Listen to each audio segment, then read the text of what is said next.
Bismillahirrahmanirrahim. Assalamualaikum warahmatullahi wabarakatuh. Untuk pertemuan sekarang ya, pertemuan ke-7, kita akan membahas materi baru.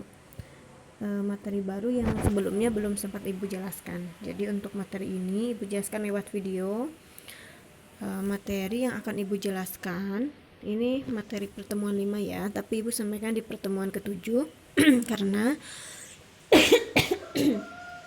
dua pertemuan kemarin Ibu pakai untuk menjelaskan soal-soal ya, latihan soal, sehingga di pertemuan ke-7 Ibu baru membahas materi di pertemuan ke-5. Subpokok bahasan yang akan dijelaskan adalah tentang momen gaya.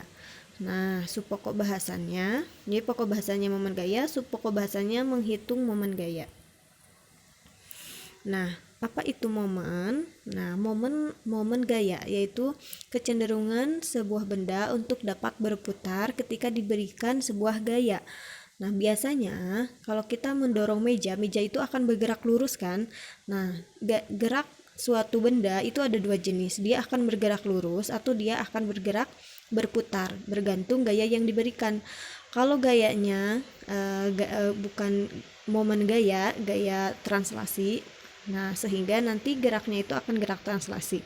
Nah, kalau sebuah benda itu diberikan gaya di mana gayanya itu berupa momen gaya, maka benda itu akan cenderung berputar seperti ini ya. Contohnya misalnya, nah di sini pernah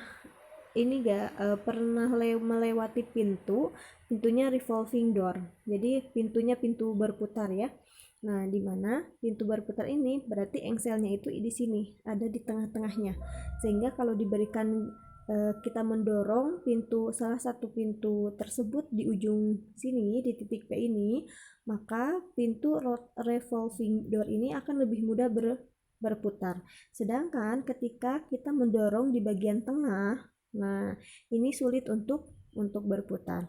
Jadi posisi di mana gaya itu diberikan itu akan mempengaruhi mudah tidaknya sebuah benda itu dapat berputar.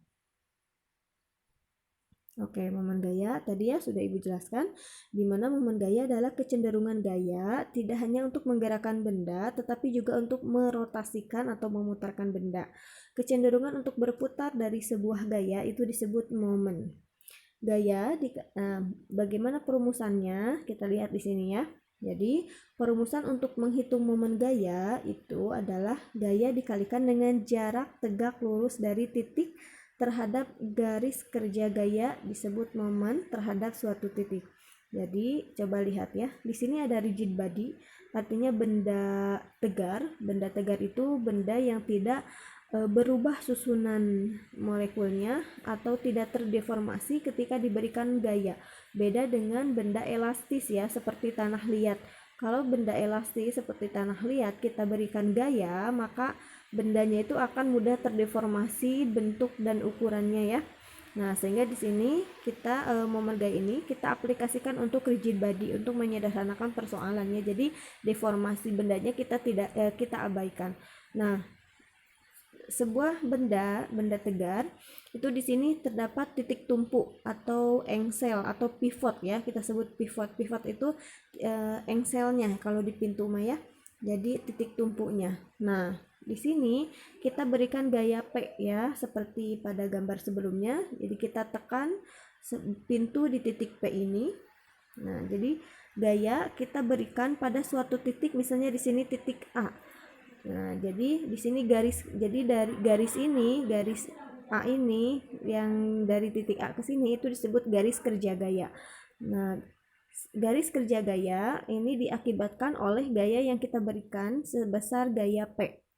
Nah, selain dipengaruhi oleh sebuah gaya, momen gaya juga dipengaruhi oleh ini, jarak dari titik pivot ke titik garis kerja gaya, itu namanya lengan gaya.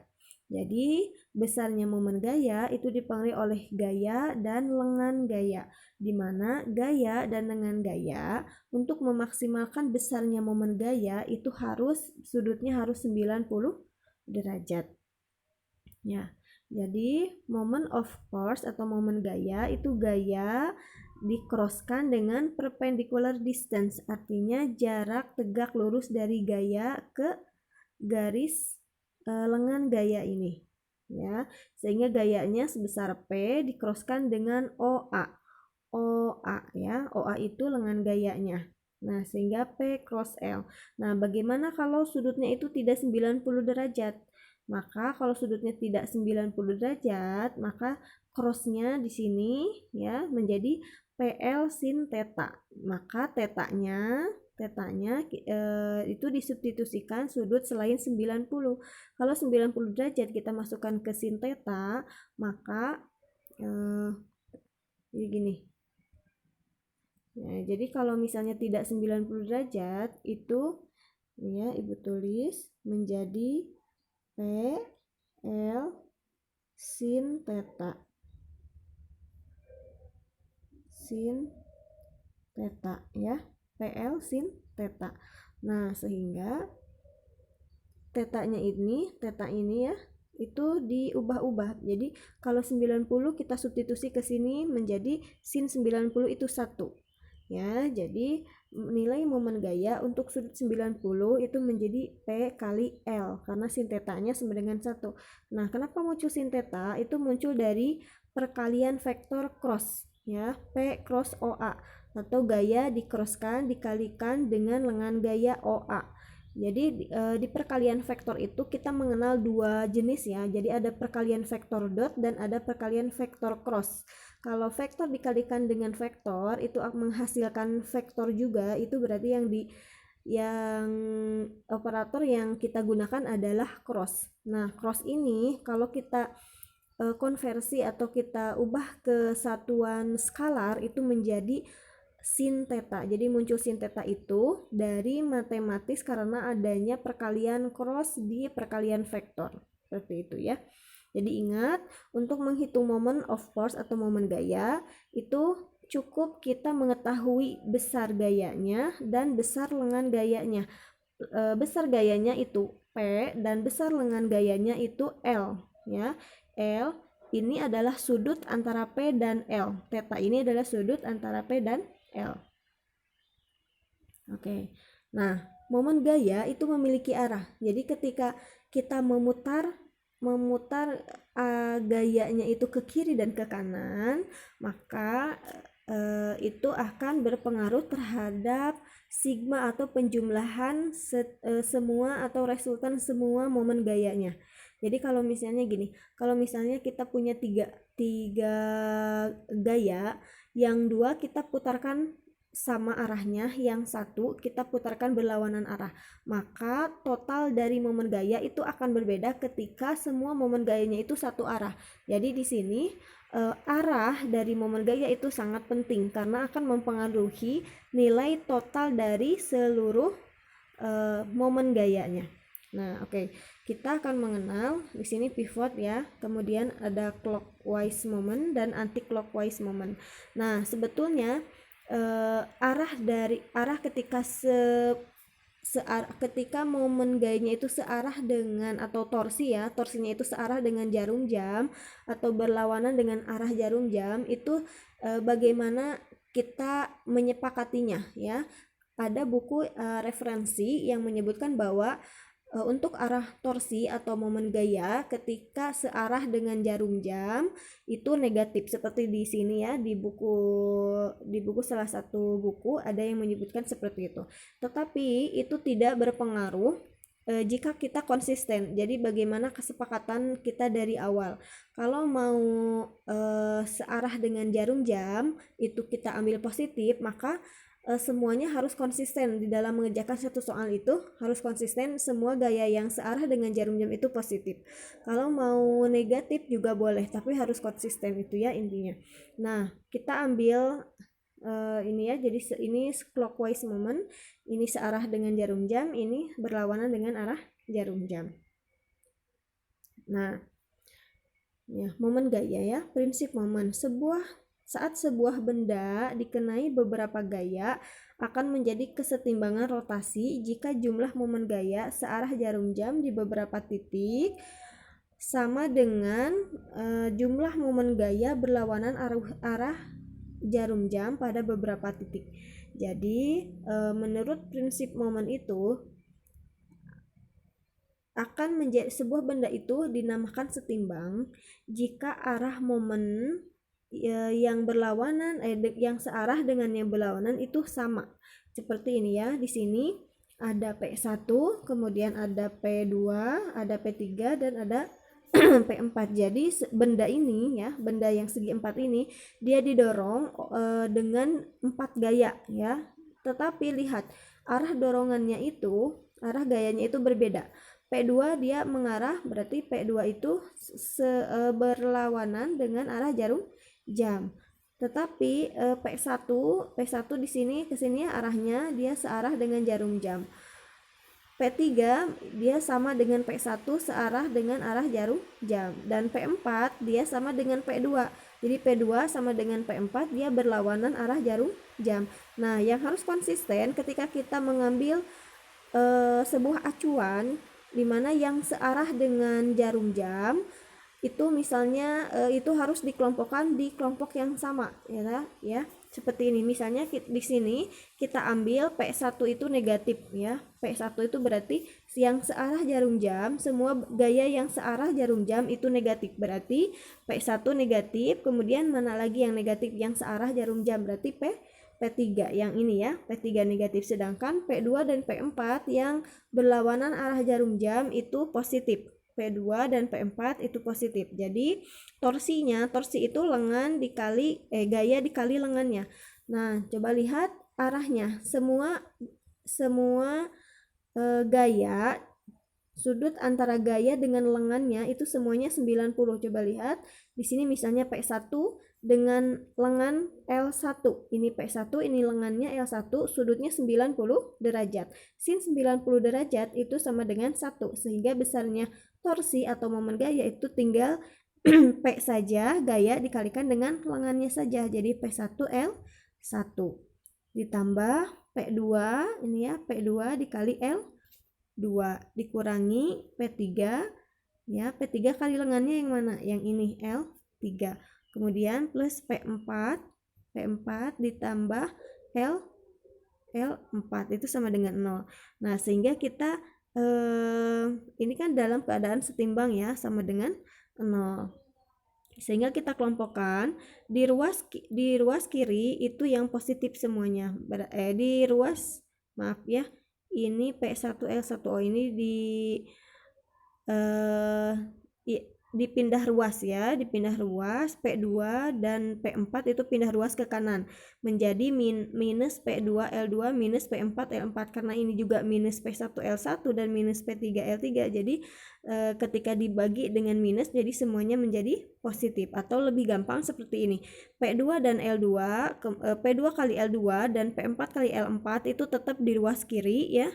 Kemudian yang negatif pindah ke ruas kanan menjadi positif. Jadi yang P1 dan P4 dan P3 itu pindah ke ruas kanan menjadi positif. Jadi ruas kiri dan ruas kanan itu sama ya, sama, sehingga akan menjadi sistem yang setimbang. Nah, contohnya seperti ini ya. Jadi di sini ceritanya ini ada sebuah papan ya. Papannya itu berarti beratnya berapa? 100 Newton. Nah, kemudian kalau kita bayangkan ini adalah papan jungkat-jungkit ya. Jadi ada dua orang anak, ada seorang anak dan ada seorang dewasa ya, orang dewasa dan anak-anaknya di sini. Dimana orang dewasanya ini memiliki bobot atau gaya berat 2 kali berat anak laki-laki ini ya, 2W. Ya, jadi misalnya ini ayahnya, ini anak laki-lakinya. Kemudian bermain jungkat-jungkit ya, bermain jungkat-jungkit. Sehingga jungkat-jungkitnya dia memiliki massa berarti massanya 10 kilo ya, 10 kilo dikali 10 menjadi 100 Newton. Jadi G-nya 10 meter per sekon kuadrat. Nah, kemudian jaraknya ya di sini mana tadi ya? Oh, ini ya. Nah, kemudian ada gaya Gaya di sini dikenai gaya juga 300 Newton ya, dikenai gaya 300 Newton. Kemudian jarak dari gaya 300 Newton ke titik B itu X, dan jarak dari jarak dari A ke titik gayanya itu 2 min X. Yang ditanyakan berapakah X ini ya, untuk biar sistem ini setimbang. Nah, berarti kita lihat gaya-gaya yang bekerja di sumbu vertikal ya, semuanya kan berada di sumbu vertikal 300, 100, 2W sama W, sehingga sigma V atau jumlah sigma itu jumlah ya, jumlah gaya di garis vertikal di arah sumbu Y vertikal itu sama dengan 0 karena ini bendanya setimbang. Apa saja gaya-gaya yang ada di sumbu Y? Itu ada W ya yang berarah ke atas di sini W, kemudian ada 2W ya yang berarah ke atasnya, yang kita ambil arah positif ke atas ya, 2W, kemudian minus 300 Newton, minus 100 Newton. Nah, yang minusnya itu dipindah ruaskan ke kanan menjadi seperti ini.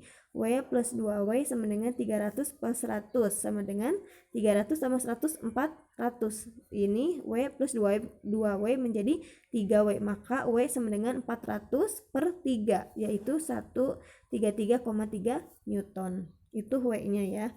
Nah, kemudian kita substitusi ya, tadi kan sudah punya W-nya 133,3 Newton. Nah, kemudian ini adalah tinjauan gaya ya, tinjauan gaya translasi, gaya lurusnya, gaya translasinya di sumbu Y atau vertikal. Nah, kita tinjau sekarang torsinya, momen gaya. Ingat, momen gaya itu rumusnya gaya dikali dengan lengan gaya. Coba kita perhatikan. Di sini kita ambil acuan. Kita ambil acuan di titik A ya. Jadi boy di sini di titik A. Nah, maka di sini 2W, gaya 2W itu gayanya. Berarti lengannya adalah jarak dari B ke A, lengannya. Berarti berapa? 2 meter. Jadi 2W dikali 2 meter sama dengan, kemudian kita hitung torsi untuk gaya ini 300 Newton. Maka 300 dikali, kalau pivotnya atau titik tumpunya atau engselnya di A, maka jarak dari gaya ke titik A menjadi 2 min X. Jadi 300 kali 2 min X. Kemudian sekarang hitung torsi untuk gaya 100. Ya, ini ditambah 100, ini gayanya. Lengannya yang mana? Lengannya jarak dari G ke A, yaitu 1 meter. Jadi 100 kali 1. Maka 2W kali 2 menjadi 4W sama dengan 300 kali 2, 600. 300 min X menjadi min 300X plus 100 kali 1 sama dengan 100. Sehingga kita peroleh W-nya itu kita tahu 133,3 Newton. Jadi 4 dikali 133,3 sama dengan 600 ditambah 100 jadi 700 dikurangi 300X. 4 kali 133,3 menjadi 533,2 sama dengan 700 dikurangi 300X. Maka 300X sama dengan 533,2 mana tadi? Oh, ini ya. 300X menjadi 700 dikurangi 533,2 sehingga 166 menghasilkan 166,8. Sehingga X sama dengan 166,8 dibagi 300 menjadi 0,556 meter. Nah, itu ya, itu udah jadi untuk pertemuan sekarang untuk materinya itu simple ya, cuman sampai sini. Nah, materinya hanya tentang menghitung momen gaya dan kesetimbangannya.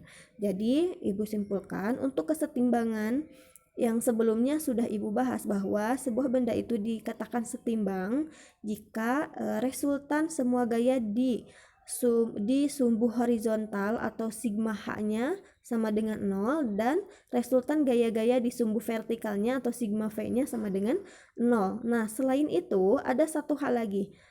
Sigma torsinya itu harus sama dengan 0. Jadi sebuah benda benar-benar dikatakan setimbang itu kalau memenuhi 3 syarat tadi. 3 syarat. Apa syaratnya? Resultan semua gaya di sumbu X 0, resultan di semua gaya di sumbu Y 0, dan satu lagi sigma torsinya harus sama dengan 0. Jadi tidak cukup resultan gaya di sumbu X dan di sumbu Y saja, tetapi benda itu memang setimbang, tapi dia setimbang untuk gerak translasi, tapi dia masih bisa berputar. Jadi kalau hanya sigma V atau sigma H sama dengan 0, memang benda itu tidak akan bergerak maju atau mundur karena 0 ya, tetapi dia masih bisa berputar di tempat gitu. Nah, sehingga ketika benda itu benar-benar dikatakan setimbang atau diam setimbang, itu ditambah dengan sigma torsinya itu harus sama dengan 0. Ya, sekian ya untuk penjelasan tentang materi momen gaya. Nah, ini Ibu belum ke aplikasi, bagaimana kita aplikasikan diterapkannya itu di mananya, tapi ini adalah teori dasarnya saja dulu ya. Teori dasarnya nanti kita aplikasikan untuk momen kopal dan lain-lain. Pesawat sederhana dan lain-lain ya. Terima kasih untuk latihan soalnya. Untuk latihan soal nanti Ibu akan berikan terpisah dari video ini ya. Terima kasih. Assalamualaikum warahmatullahi wabarakatuh.